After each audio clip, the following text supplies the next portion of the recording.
आज हम लोग 4 जून के करंट अफेयर्स को देखेंगे।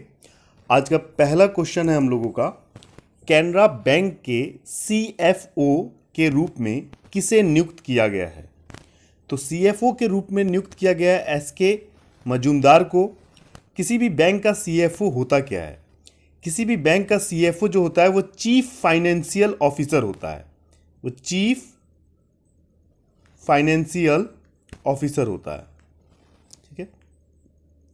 किसी भी बैंक का जो खजाना है या बैंक की जितने भी पैसे हैं उसको मैनेज करने का जो काम करता है वो उस बैंक का सीएफओ करता है।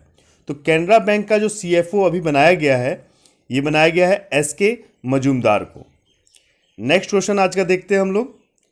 संयुक्त राष्ट्र ने किस देश की टिग्रे क्षेत्र में अकाल के खतरे की घोषणा की है?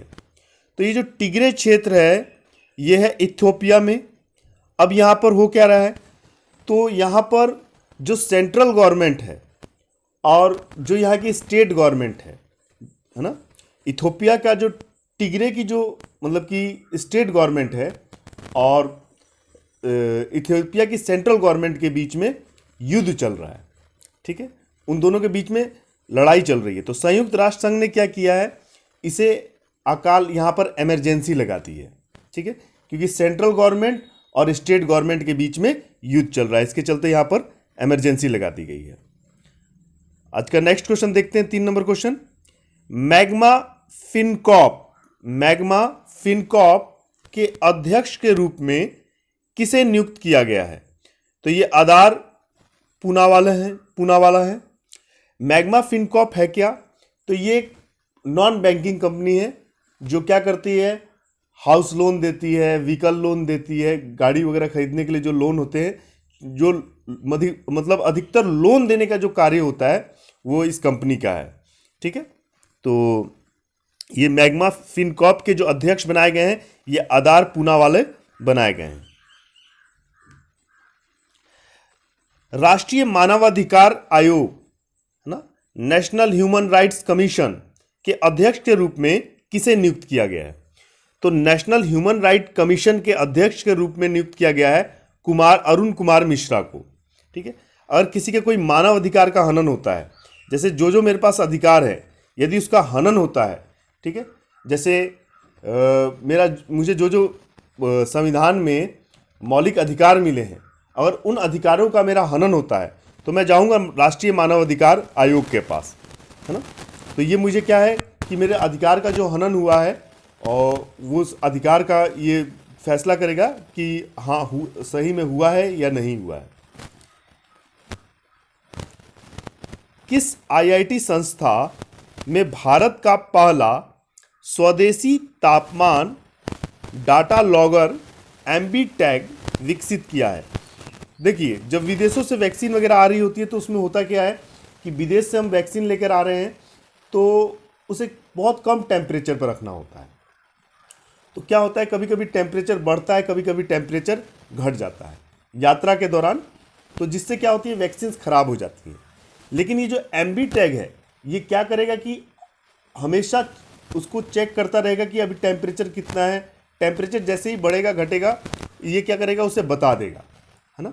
तो ये आईआईटी रोपड़ ने इसे बनाया है और इसकी कीमत मात्र 400 रुपये है। ठीक है, जैसे कि किसी की किडनी को एक जगह से, जैसे कोई बॉडी का ऑर्गन है, किडनी है, लीवर है, आइज़ है ना, अगर निकाल के रखा गया है उसे, तो एमबी टैग की जो डिवाइस है उसको भी उसके साथ रख दिया जाएगा। ये पता करते रहेगी कि कब टेम्परेचर बढ़ रहा है ना।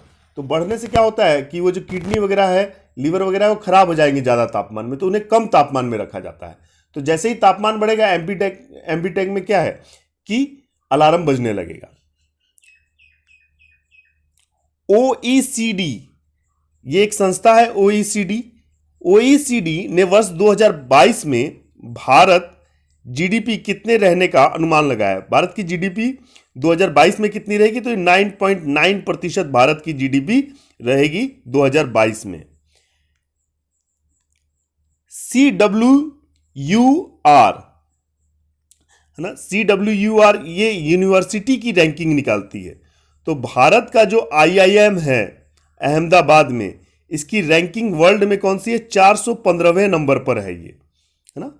तो CWUR की भारत CWUR की रैंकिंग में IIM अहमदाबाद जो है वो 415वें स्थान पर है।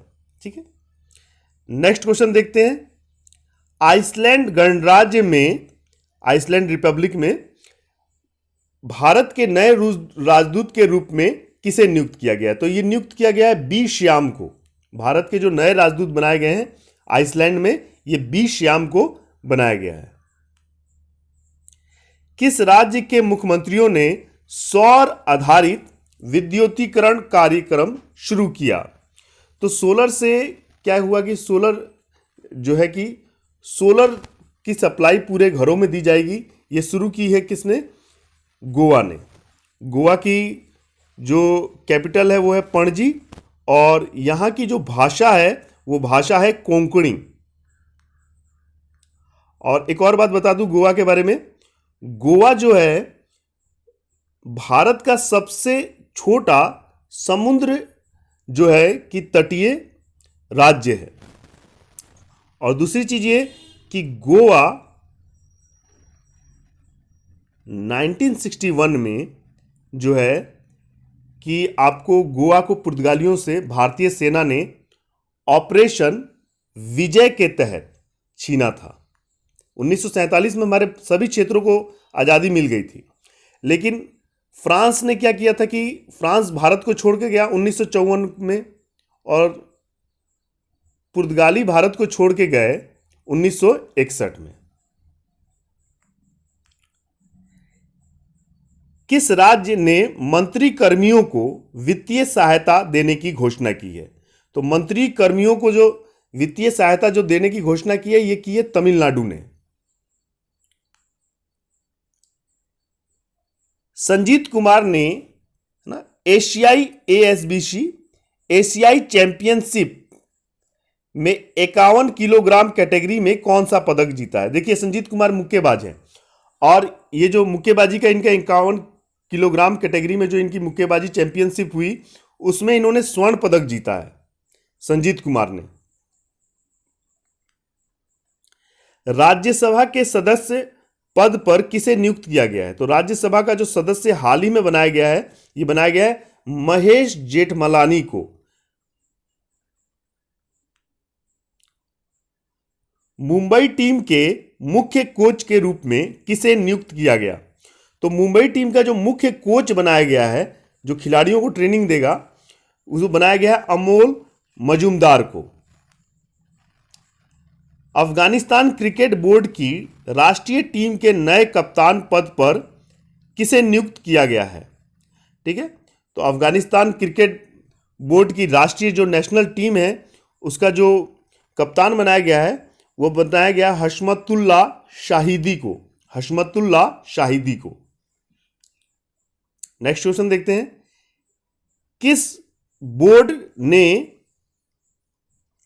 ने कोविड-19 के कारण 12वीं की परीक्षा रद्द कर दी है? तो इस CBSE ने 12वीं की परीक्षा जो है कोविड-19 के चलते रद्द कर दी है। मूडीज इन्वेस्टर्स सर्विस ने वर्ष 2022 में भारत की GDP कितने, है ना, प्री का अनुमान लगाया, मैंने पहले कितनी रहेगी है ना 2022 में। तो मूडीज इन्वेस्टर्स ने बताया है कि भारत की GDP जो रहेगी वो 7.9 रहेगी। असम राइफल्स के 21वें महानिदेशक पद पर किसे नियुक्त किया गया है? तो यह है प्रदीप चंद्रन नायर। लेफ्टिनेंट जनरल हैं प्रदीप चंद्रन नायर, और इन्हें असम राइफल का महानिदेशक बनाया गया है। भारतीय नौसेना स्टाफ के उप प्रमुख के रूप में किसे नियुक्त किया गया है? नौसेना स्टाफ के उप प्रमुख के रूप में रखनीत को जो है नियुक्त किया गया है। किसे अंडमान निकोबार सेना कमान का कमांडर इन चीफ नियुक्त किया गया है? जो अंडमान निकोबार में भारतीय सेना है उसका कमांडर इन चीफ किसे बनाया गया है? तो ये बनाया गया अजय सिंह को। किसने बागवानी क्लस्टर विकास कार्यक्रम शुभारंभ किया? तो ये किया है नरेंद्र सिंह तोमर ने। और बागवानी क्लस्टर है क्या?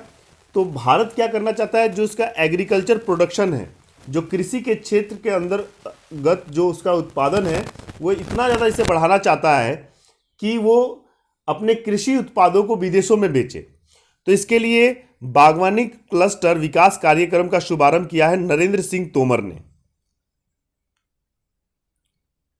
विश्व स्वास्थ्य सभा ने किस दिन को विश्व एनटीडी दिवस, नो तंबाकू दिवस, ठीक है, के रूप में मान्यता देने की घोषणा की है? तो नो तंबाकू दिवस की मान्यता दी है 30 जनवरी को। संविधान सभा के अंतिम जीवित सदस्य कौन थे जिनका हाल ही में निधन हुआ है? तो संविधान सभा के अंतिम जो जीवित सदस्य थे वो थे टीएम कालियानन, ठीक है, ये अंतिम जीवित सदस्य थे। और संविधान जब बना उस पर टोटल हस्ताक्षर किए थे 284 लोगों ने, ठीक है। कैबिनेट मिशन ने 389 जो है सीटें पूरा सुझाव दिया था कि इतनी सीटें होनी चाहिए, है ना, ये चीज़ है। नेक्स्ट क्वेश्चन देखते हैं।